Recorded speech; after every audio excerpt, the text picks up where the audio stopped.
Saya ngefans Jenengan dengan apa yang sampai apa namanya sekarang ini lagi rame. Saya oh iya, sangat-sangat masalah. takjub dengan ilmu yang sampean sampaikan itu, saya sangat takjub sekali.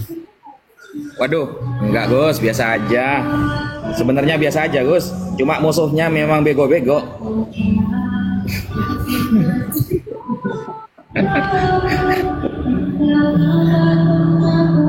Saya boleh Urusan, cerita anu, Yai. ya, monggo, monggo. Jadi kalau terkait dengan nasab ini, kalau saya sih yang penting terlalu husnudon, yang penting menjaga hati untuk tidak membenci, itu saja kalau saya. Ya, Cuman yang harus disikapi gini ya, ini pengalaman ya, ini bisa memberikan pencerahan untuk kita ini. Saya punya pengalaman begini, ada seseorang, beliau itu mengaku nggak tahu beliau apakah beliau habib atau bukan, mengaku habaib gitu, datang ke pondok saya. Nah, ketika itu beliau itu membawa semacam apa nggih, ya buah tangan lah begitu. Nah, ketika itu beliau memakai dengan bahasa Arab, intinya meminta uang begitu kepada saya senilai 15 juta waktu itu. Ada videonya ada. Nah, karena saya ikhlasnya dan saya tahunya waktu itu, akhirnya saya kasih 1.500.000 ya. Nah, terus orang yang mengaku Habib itu marah-marah. Orang itu marah-marah. Tetapi yang ingin saya sampaikan di sini begini. Walaupun saya pernah mengalami kasus yang seperti itu, entah itu Habib atau bukan, tapi yang jelas jangan sampai karena satu orang kita membenci semua orang, itu saja yang penting. Jangan sampai karena satu orang kita terus membenci semua orang begitu. Itu yang ingin saya sampaikan. Kita lihat Mbah Maimun Jubair itu begitu sangat cintanya, begitu sangat, ya karena memang begitu sangat luar biasa mahabbahnya. Intinya yang ingin saya sampaikan dari pengalaman saya itu, kita bolehlah mungkin tidak cocok dengan satu orang begitu, tapi jangan sampai membenci semua orang begitu. Itu kalau pendapat panjenengan, pencerahan panjenengan bagaimana ya tentang yang saya alami itu. Gini Gus, setiap organisasi, setiap golongan, setiap suku pasti ada oknumnya Gus. Kalau kita memandang sebuah agama, sebuah suku, sebuah jam'iyah atau kayak NU, Muhammadiyah, kalau kita pandang oknumnya, maka tidak ada kebaikan di setiap semua itu. Tidak ada kebaikan kalau kita pandang oknumnya. Contoh, Gun Samsuddin berbuat baik 10 kali, antum berbuat salah 1 kali, orang-orang akan mengingat kesalahan Anda 1 kali. Jadi kemudian ketika kita itu berbuat baik 10 kali, berbuat jahat 1 kali, orang-orang akan kesannya mengingat kejahatan kita yang 1 kali daripada perbuatan baik yang 10 kali. Itu pada umumnya. Padahal kita seumpama pernah bersedekah 10 kali, pernah tidak memberi 1 kali, maka yang tidak memberi itu akan menjadi catatan. Umumnya seperti itu. Nah, kalau kita cara pandangnya seperti orang umum, kita tidak bisa menaikkan level kita kepada kebenaran sebuah agama. Al-Islam ya'lu wa la yu'la alaih. Islam itu paling tinggi, tidak ada yang lebih tinggi daripada Islam. Ya sudah, selesai. Maka kita hanya bisa hasut, benci, tajassus, mencari kesalahan orang lain. Setiap orang lain pasti punya salah. Tapi kalau tajassus itu mencari kesalahan orang. Seperti sekarang masalah nasab. Ya, masalah nasab yang dibawa adalah para habaib yang oknum-oknum. Lalu kemudian para habaib yang baik-baik juga kena. Itu namanya tajassus. Tidak adil dalam sebuah penilaian. Ya, maka semuanya pasti ada oknumnya. Semua laskar, semua jam'iyah pasti ada oknumnya. Kira-kira seperti itu pendapat saya, Gus. Masalah jenengan dengan pesulap merah gimana, Gus? Selesai? Ya, itu memang baik kok. Saya yang orang jelek. Jadi kalau saya itu semua yang terjadi sudah menjadi kehendak Allah. Yang penting saya introspeksi, muhasabah diri saja. Yang penting saya berusaha untuk memperbaiki diri. untuk lebih baik lagi, itu saja. Kalau pesulap merah kan beliau orang baik. Beliau orang baik. Kalau saya kan orang jelek. Ya semoga saya bisa jadi lebih baik, itu saja. Amin. Amin. Yang jelas Setiap orang pasti banyak salah. saya hanya Gus. pengen Aman. masyarakat itu yang penting jangan sampai ada kebencian, karena tirakat yang paling kuat itu menurut saya ya kalau nggak kuat puasa, untuk puasa pilaru merawat ya nggak usah. Kalau nggak kuat sedekah, nggak punya uang ya nggak usah. Itu kalau pesan kiai saya. Kalaupun kita nggak kuat untuk tirakat semuanya dikir wirid sampai warid nggak bisa ya nggak apa-apa. Yang penting jangan ada kebencian, itu saja. Jujur saya itu NU Tulen. Saya itu masalahnya kiai-kiai pribumi itu sangat-sangat mengajarkan tentang mahabbah, tentang kasih sayang, jangan ada kebencian seperti itu. Saya banyak yang bertanya di room saya, bagaimana tentang nasab, bagaimana tentang kasus Pak Alawi dan lain sebagainya. Saya bilang yang penting ada kebencian, kebencian semuanya ahli asal kita seperti itu saja. Ngelek Gus, antum ngelek, apa sinyalnya merah?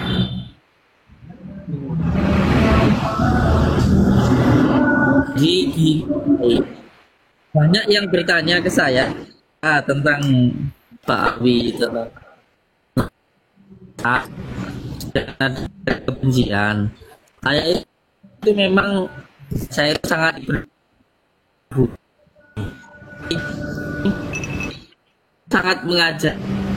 mengajarkan tentang toleransi, sangat mengajarkan tentang mahabbah.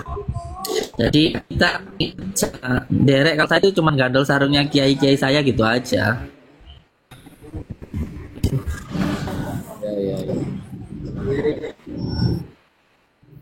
Iya, la yang bagi lil muslim ayyakuna la'anan.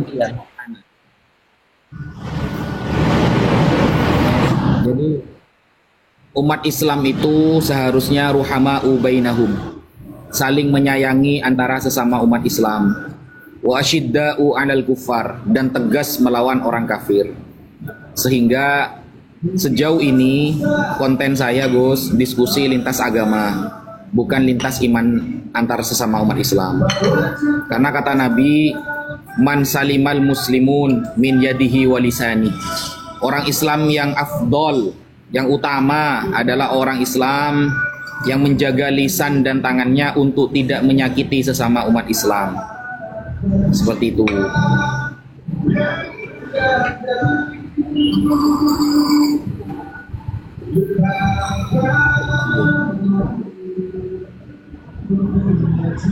Saya pernah lihat Pak jenengan itu ilmunya luar biasa. Waduh, enggak Gus, Sangat saya juga masih rasional sekali dan diterima. Saya juga masih belajar Gus. Yang saya suka lagi, yang penting yang saya suka lagi karena menebarkan kasih sayang, atau enggak, jangan sampai provokasi atau jangan sampai ada permusuhan, perpecahan, itu saja.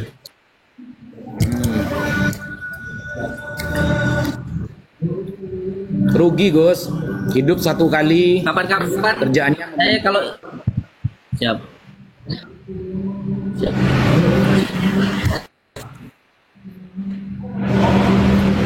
pas dosa sinyal jenengan merah Gus, nge-lag jenengan itu.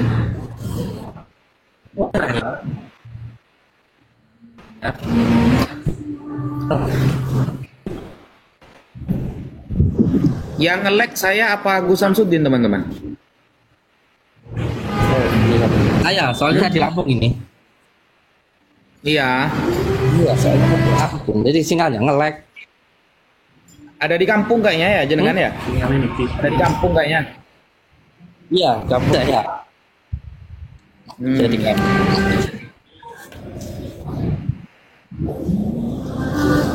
Enggak Gus, enggak apa namanya itu? nggak pakai wifi tadi sana. Nggak ada wifi di sini. Hmm,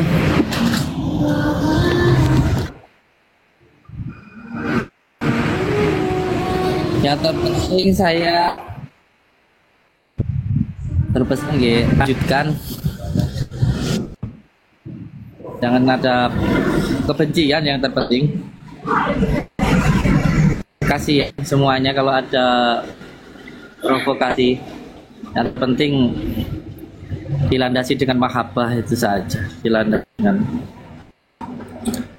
sayang. Karena perdebatan tanpa dilandasi kasih sayang nanti hanya ingin menang sendiri, nggak akan ada hasilnya.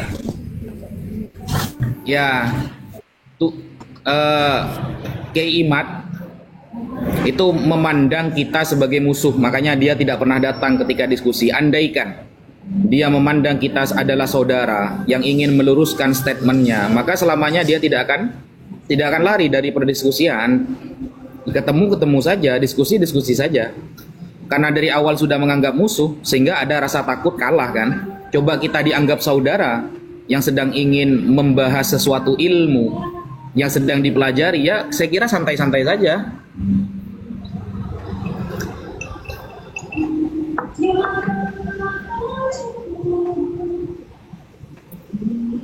Ya, ini kan banyak yang bertanya di saya, apakah ini mendukung yang satunya atau yang satunya. Kalau saya itu yang terpenting tidak ada kebencian, yang terpenting baik saja untuk semua. Saya mencintai baik, seperti barusan kemarin saya dari Habib Soleh Tanggul kemarin ke sana. Saya juga sangat cinta kepada kiai kita, kepada Mbah Maimun Jubair, kepada Mbah Hamid dan lain sebagainya. Pesan saya untuk semua kabar lover saya, untuk semua yang melihat tayangan ini, satu pesan dari kiai saya yang terpenting, bahwa tirakat yang paling kuat itu adalah tidak ada kebencian. Yang terpenting kita jangan sampai membenci orang, seperti itu. Betul. Karena kata Imam Syafi'i itu pernah berkata, dosa yang paling berat yang kita bawa ke akhirat itu adalah adawah, permusuhan. Dosa yang paling berat itu nanti yang kita bawa ke akhirat adalah permusuhan, khususnya terhadap sesama umat Islam. Makanya hati saya niatkan berdiskusi untuk saling meluruskan dan memahami suatu ilmu dengan saudara saya. Saya tidak pernah menganggap Imaduddin itu sebagai musuh. Saya hanya menganggap beliau adalah orang yang ingin sedang mengkaji tapi sedang gagal paham, dan wajib bagi kita untuk meluruskan. Tapi apalah daya, Kiai Imad sudah menganggap kita musuh sehingga dia tidak mau hadir untuk diskusi tersebut. Itu Gus.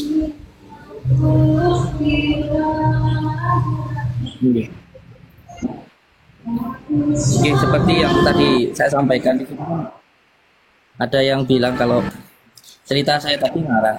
Ada buktinya, dan saya siap mempertanggungjawabkan dunia akhirat tentang hal yang tadi saya sampaikan. Bahwa ya mungkin kita melihat sesuatu hal itu nggak baik atau kita nggak suka, tapi bukan berarti kita harus membenci seperti itu.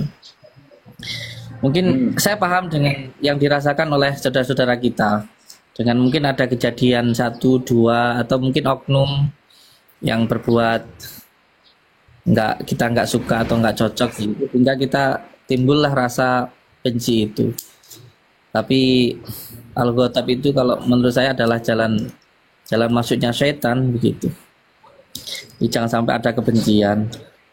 Ya maklum dengan apa yang dirasakan oleh saudara-saudara kita. Tapi yakinlah bahwa banyak kok habaib itu yang baik itu banyak sekali. Jadi nggak semuanya seperti itu gitu. Mungkin kalau ada yang pernah ngaji kitab Alim Muta'alim atau yang kecil aja Jalala begitu, itu pun juga kalau kita paham sanatnya, wah ngeri, nggak berani. Ngeri. Rata-rata semua sanad keilmuan kita itu kepada para habaib, Gus. Makanya sejelek-jeleknya mereka, mereka pernah menjadi gurunya guru kita. Kakek mereka pernah menjadi gurunya guru mereka, guru kita. Bahkan Kiai Haji Hashim Asy'ari, pendiri Nahdlatul Ulama, berguru kepada seorang habaib. Dan semua guru-guru kita yang ahlus sunnah wal jamaah di Indonesia rata-rata pernah mengaji kepada kalangan para habaib. Minimal kita menghormati, meskipun kita tidak percaya. Seumpama ada orang oknum tidak percaya habaib keturunan Nabi, oke lah, gak apa-apa, tapi jangan mencaci, jangan memaki. Kenapa? Di sanad keilmuan dia ada habaibnya juga, pernah jadi gurunya dia juga. Bagaimana kemudian saya menjadi seorang kiai, lalu anak saya atau cucu saya disakiti oleh santri saya? Pasti saya sakit hati, Gus. Gitu. Tetapi, ketika nanti di akhirat ternyata mereka cucu Nabi, ingat, seorang kakek itu lebih cinta kepada cucu daripada kepada anak, Gus. Kakek itu paling cinta kepada cucu. Cucu kalau minta sepeda motor, kakek akan berusaha, Gus, apapun dia jual. Beda kalau anak sendiri mungkin disuruh ngeredit sama ayahnya. Kakek itu paling cinta sama cucu, Gus. Awas, hati-hati nanti di akhirat ternyata mereka adalah cucu Nabi. Mau ditaruh di mana kepala mereka nanti? Ya, jadi kalau kita salah memuji, salah mencintai, kita gak ada tanggungan di akhirat. Tapi kalau kita salah membenci, bahaya itu.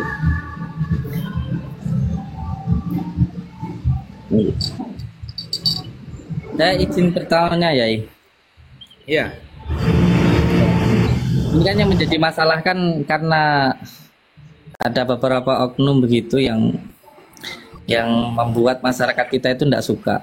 Sebagai contoh seumpamanya ini, ada seorang habaib yang bilang bahwa di dalam darahku itu mengalir darah baginda Rasulullah seperti itu, sehingga ketika kamu itu nggak baik sama saya, itu berarti kamu nggak baik sama baginda Rasulullah. Nah, penjelasannya dari panjenengan bagaimana, Yi, ketika ada yang seperti itu gitu? Oke, dan bahasa itu juga disampaikan oleh Kiai Imad sendiri kemarin. Kiai Imad mengatakan, saya adalah cucu dari Sultan Hasanuddin. Nah, mengaku-ngaku seperti itu sebenarnya memang tidak baik. Tidak baik untuk diungkapkan di depan umum. Kesannya itu adalah sebuah kesombongan. Kesannya. Tetapi ingat, ada dua dalil yang harus kita pahami. Satu, kewajiban kita, dalil kita yang disampaikan oleh Rasulullah, khairukum li ahli min ba'di. Paling baiknya kalian yang paling baik kepada keluargaku setelah aku mati. Bayangkan, Nabi mengatakan seperti itu. Kalian akan mendapatkan derajat yang terbaik ketika kalian berbuat baik kepada keluargaku setelah aku mati. Imam Malik, pendiri madhab Maliki, pernah dipukul sampai pingsan oleh Ja'far bin Sulaiman yang merupakan cucu Nabi. Lalu apakah Imam Malik membalas? Tidak. Aku halalkan pukulannya. Aku tidak ingin kemudian cucu Nabi masuk neraka hanya gara-gara aku. Nah, kita kalau melihat sikap para ulama terdahulu, dari salaf sampai khalaf, dari zaman 3 abad awal sampai sekarang, akhlaknya kepada zuriyah Nabi, Masya Allah. Dan dalil untuk bagi zuriyah Nabi adalah dalil-dalil yang ketat. Maksudnya ketika mereka berbuat dosa, maka dilipat gandakan dosanya. Malah yudha'af lahal azab di'afain. Kalau ada cucu Nabi, istri Nabi berbuat dosa, maka double dosanya. Itu dalil untuk mereka, para zuriyah Nabi, para keturunan Nabi, agar mereka berhati-hati, tidak sembrono. Dalil kita adalah mencintai, menghormati. Andaikan ada kemudian seorang cucu Nabi mengatakan di dalam darahku mengalir keturunan Nabi. Nah, itu tergantung orang yang menilai sebenarnya. Kalimat itu memang tidak pantas diucapkan di depan umum, tapi tergantung siapa yang menilai. Bagi saya yang percaya bahwa para habaib adalah keturunan Nabi, saya santai saja, memang kebenarannya seperti itu. Ketika Nabi Muhammad mengatakan ana sayyidu waladi Adam wala fakhr, aku adalah pimpinan anak cucu Adam, bukan kesombongan, kata Nabi. Hakikatnya memang seperti itu. Wa ana awwalu syafi' yaumal qiyamah, aku adalah orang pertama kali yang diberikan izin untuk mensyafaati orang nanti di hari kiamat. Wala fakhr, bukan kesombongan, kata Nabi. Memang hakikatnya seperti itu. Wa ana awwalu man tanshaqqu anhul qabru. Aku orang pertama kali yang dibangkitkan dari kuburan, kata Nabi. Nanti di hari kiamat. Wala fakhr, bukan kesombongan, memang hakikatnya seperti itu nanti. Nah, maka kalau kita melihat hakikatnya, para habaib memang cucu Nabi. Di dalam tubuhnya memang ada darah Nabi. Cuma memang kurang pantas untuk disampaikan di depan umum. Karena kesannya memang kurang elok lah. Seperti itu kira-kira. Ini banyak yang berkomentar Habib palsu kok dibela begitu. Monggo Yai. Ya, kepalsuan hanya diketahui oleh orang yang ahli.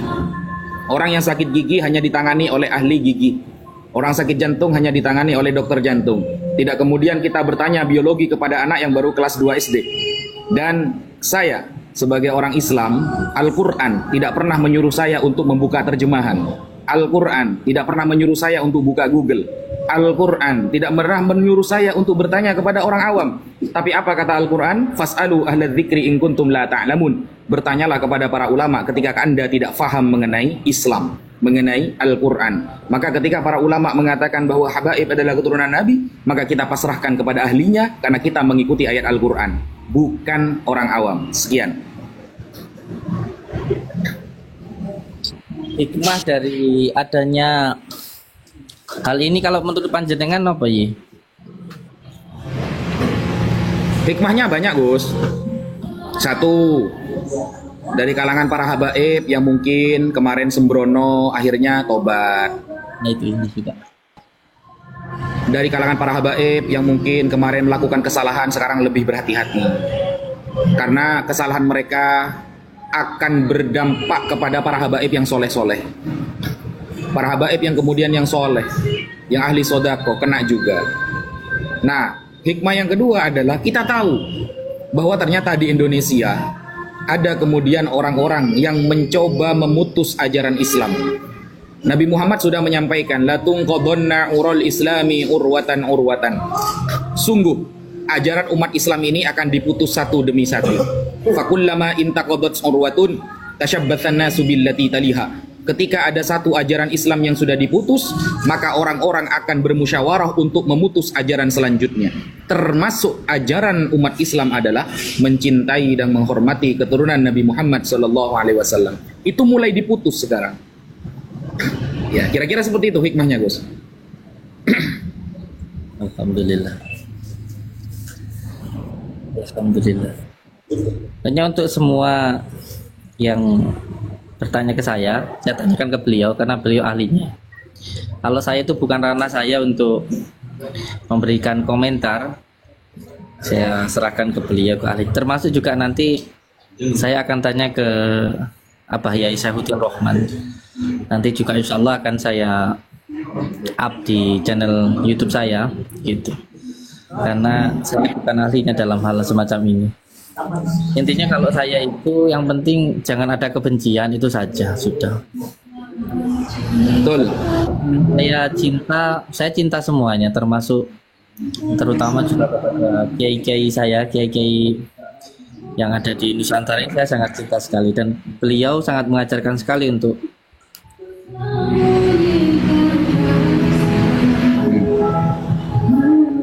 Suaranya hilang, Gus. Suaranya hilang. Nah, sudah. Ada lagi.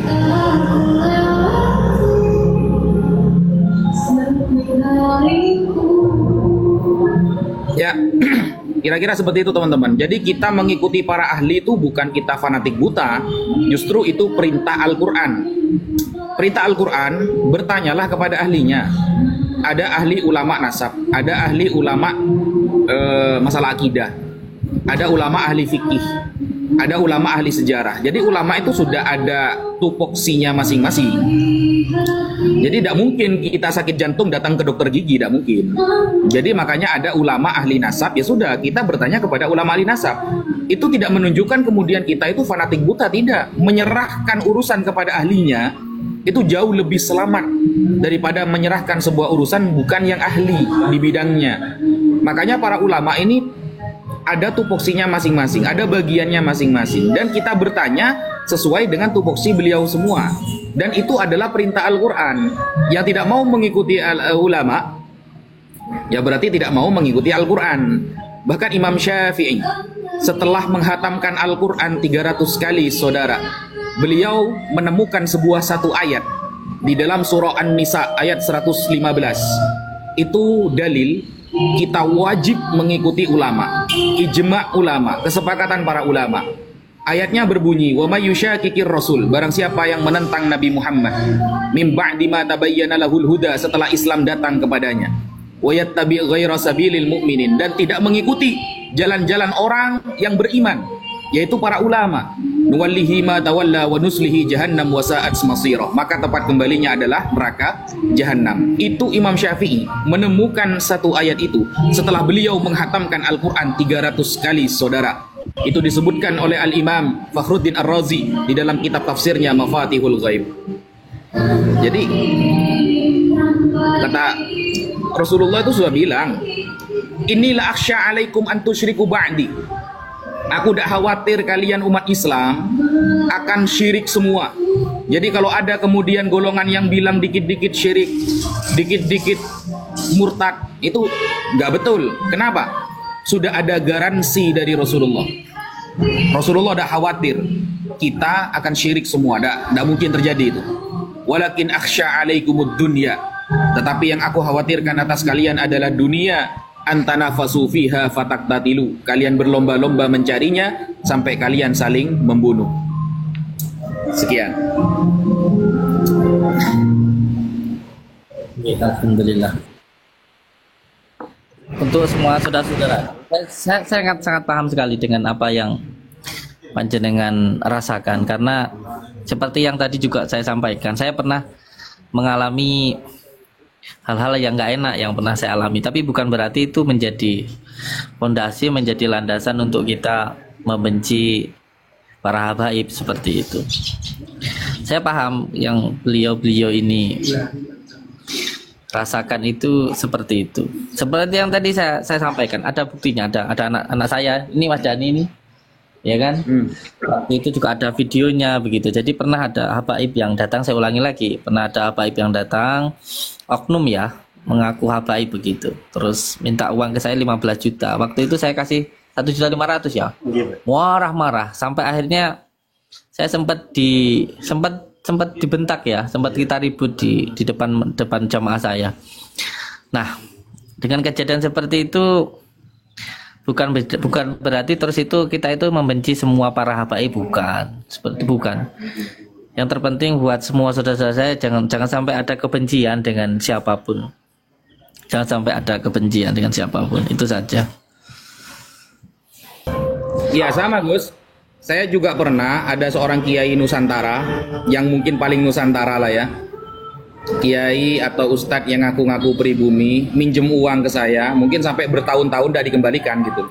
Apakah lalu kemudian saya menganggap semua kiai seperti itu? Ya tidaklah. Apa kemudian kita menganggap semua ustadz seperti itu? Ya tidak. Ketika ada santri Lirboyo seumpama, ada satu santri Lirboyo melanggar peraturan pondok, apakah Lirboyonya yang jelek? Ya enggak lah. Itu hanya salah satu santri yang mungkin dicoba oleh Allah, akhirnya dia melakukan kemaksiatan. Tidak kemudian pondoknya kita salahkan, tidak. Itu bukan konsep yang logik bagi saya. Iya. Iya, Gus Samsudin punya 3 anak seumpama.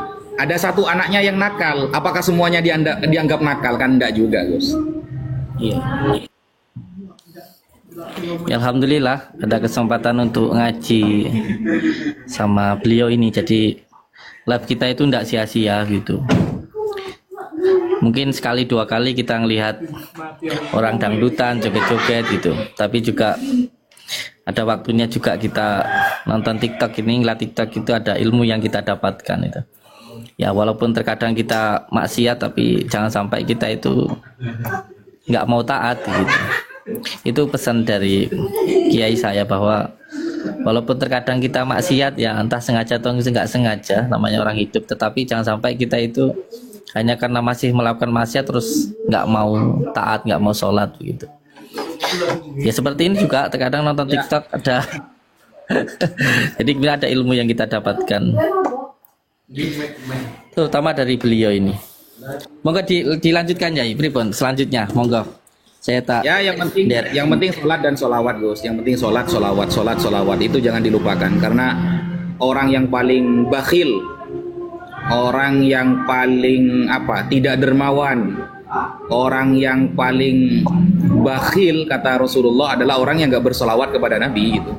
Yang penting sholat, sholawat, jangan membenci. Karena kunci surga itu cuma satu.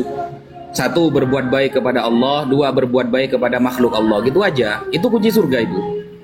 Berbuat baik kepada Allah, berbuat baik kepada makhluk Allah. Ya gitu intinya.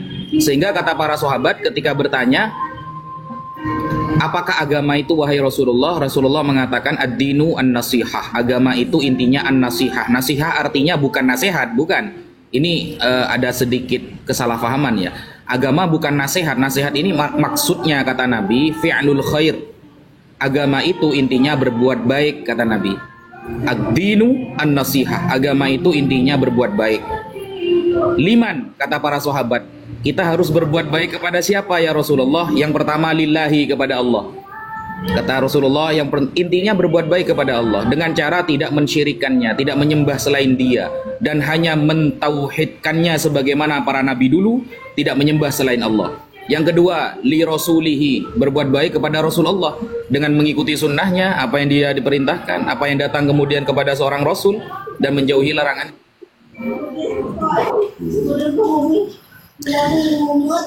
Yang jelas di kesempatan ini, kenapa saya masuk ke room beliau? Saya biasanya nggak pernah masuk ke room orang, bahkan diajak masuk pun saya nggak mau, karena saya melihat bahwa ini ada manfaatnya, ada ilmunya. Makanya saya tahu kalau saya masuk TikTok pasti banyak yang menghujat, itu saya tahu, makanya saya jarang live. Tapi untuk ini saya siap untuk itu, karena saya pengen juga yang melihat TikTok itu ada, udah nggak apa-apa kalau saya dihujat, nggak apa-apa. Yang terpenting bahwa ada ilmu yang kita dapatkan ketika kita melakukan sesuatu, apapun yang kita lakukan, yang penting ada ilmu yang kita dapatkan. Karena setiap hidup kita ini untuk belajar, bertolabul ilmi itu setiap waktu. Bahkan juga ilmu kita bisa kita dapatkan dari TikTok ini. Contohnya dari beliau ini. Banyak kita dengarkan beliau mengaji, beliau memberikan petuahnya, nasihatnya untuk kita. Supaya yang terpenting, kalau buat saya yang terpenting jangan ada kebencian di antara kita. Jangan sampai ada kebencian, karena fitnah di akhir zaman ini buat saya yang paling besar itu adalah kebencian. Maka ya kembali ke hitoh, kembali seperti apa yang diajarkan oleh baginda Rasulullah, rahmatan lil alamin, penuh kasih sayang yang terpenting, seperti yang setiap waktu kita baca Bismillahirrahmanirrahim, nama Allah yang penuh dengan kasih dan sayang. Terkait dengan ini ya, dengan kasus nasab ini sebenarnya sangat meluas sekali. Ya ada pro dan ada yang kontra. Bahkan dari kiai-kiai saya sendiri yang saya kagumi itu pun juga ada kiai saya yang setuju, ada yang tidak begitu. Ada yang mendukung, ada yang tidak. Tapi buat saya tidak masalah, karena seperti Imam Syafi'i dan Imam Malik pun juga beda pendapat begitu. Tapi semuanya buat saya semuanya baik, Masalah yang terbaik atau benar atau salah semuanya saya kembalikan kepada Allah. Karena kita tidak tahu mana yang benar, mana yang salah. Yang benar itu yang tahu hanya Allah saja. Mungkin bisa jadi dua-duanya benar. Seperti itu. Ya, makanya Imam Syafi'i itu kalau berpendapat, beliau dengan ketawaduannya mengatakan, qaulil khata' wa yahtamilus shawab, qaulis shawab wa yahtamilul khata' wa qaulul ghair al khata' wa yahtamilus shawab. Pendapatku benar tapi bisa jadi salah, kata Imam Syafi'i. Dan pendapat orang lain salah tapi bisa jadi benar. Itu dengan ketawaduannya Imam Syafi'i. Sekelas Imam Syafi'i mengatakan seperti itu. Jadi kalau kira-kira pendapat kita tidak disandarkan kepada mayoritas para ulama, itu yang sangat bahaya. Dan tajtami ummati ala dhalalah, umatku tidak akan pernah bersepakat kepada kesesatan, kata Nabi. Setiap ada kesesatan muncul, akan Allah turunkan para pejuangnya. Setiap ada orang yang narasinya salah, Allah akan turunkan para pembelanya, pembela kebenaran. Makanya wayadullahi 'alal jamaah kata Nabi. Pertolongan Allah ada pada mayoritas para ulama, saudara. Wa idza ra'aitum ikhtilafan katsira. Kalau kalian melihat perbedaan yang sangat banyak kata Nabi, maka siapakah yang harus kita pilih? Fa'alaikum bis-sawadil a'dham. Pilihlah yang mayoritas para ulama. Itu sudah disampaikan jauh 1400 tahun yang lalu oleh Rasulullah sallallahu alaihi wasallam. Itu Gus.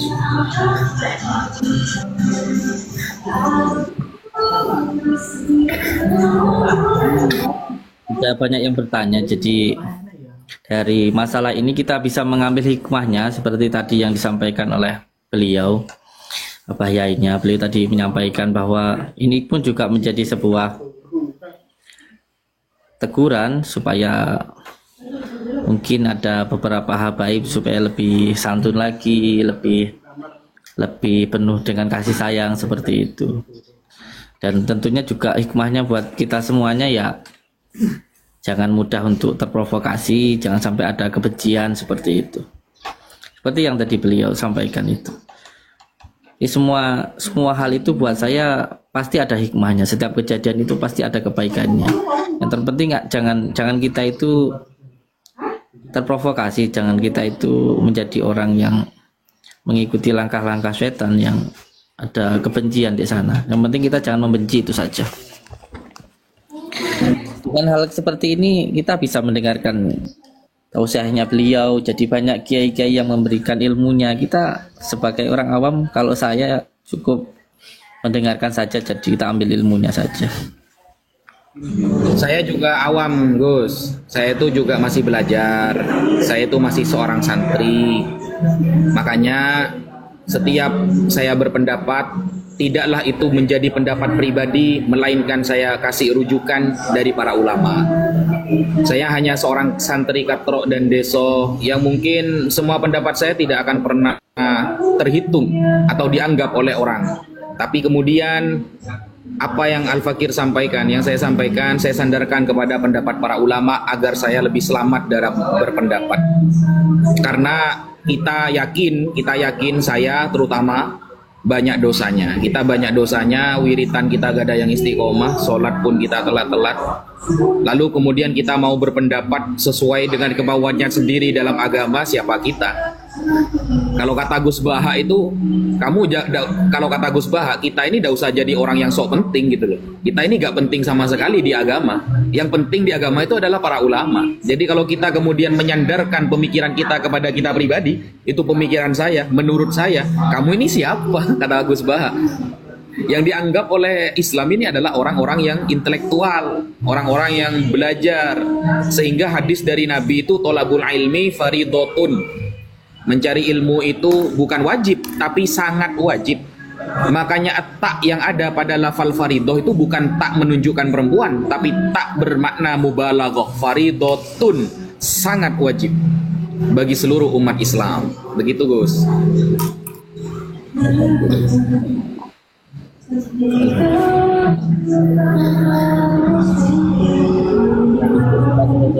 Kembali lagi saya ulangi, yang penting kita itu tenang, jangan gampang baperan, jangan gampang terprovokasi. Sekarang ini sangat riskan sekali karena sedikit-sedikit orang itu gampang sekali terbawa dengan perasaan. Media sosial orang membenci, kita ikut membenci. Ada orang bilang ini palsu, kita ikut tanpa kita tahu begitu. Tanpa kita tahu, kita jadi ikut-ikutan membenci.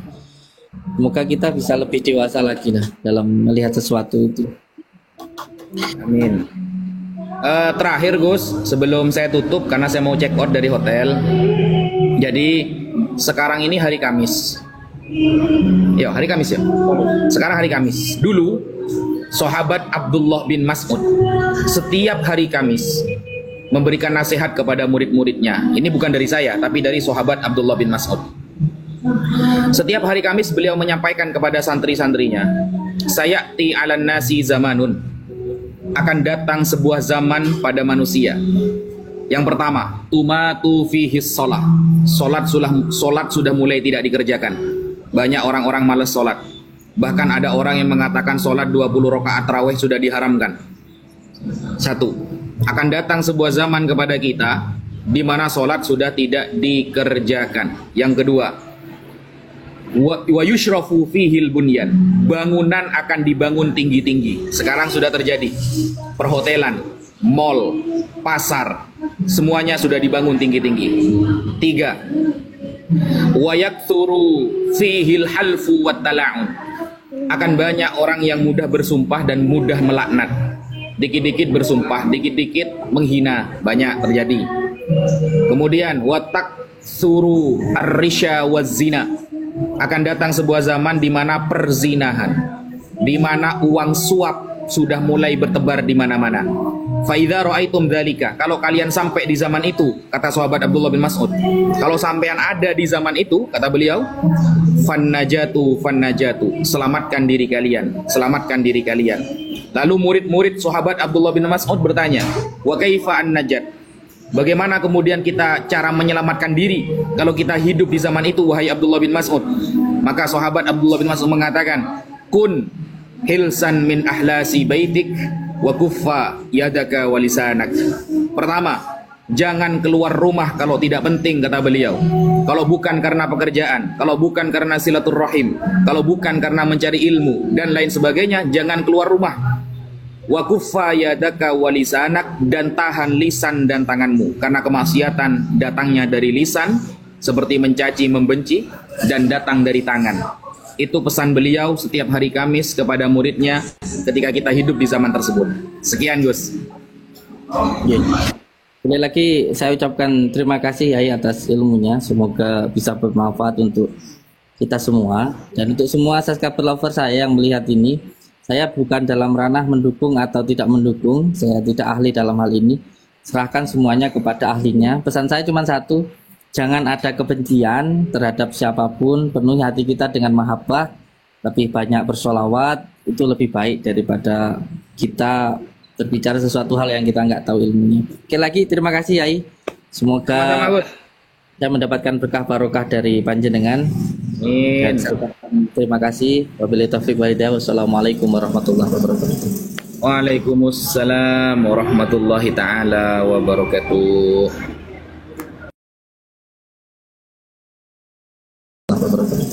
Waalaikumsalam warahmatullahi taala wabarakatuh.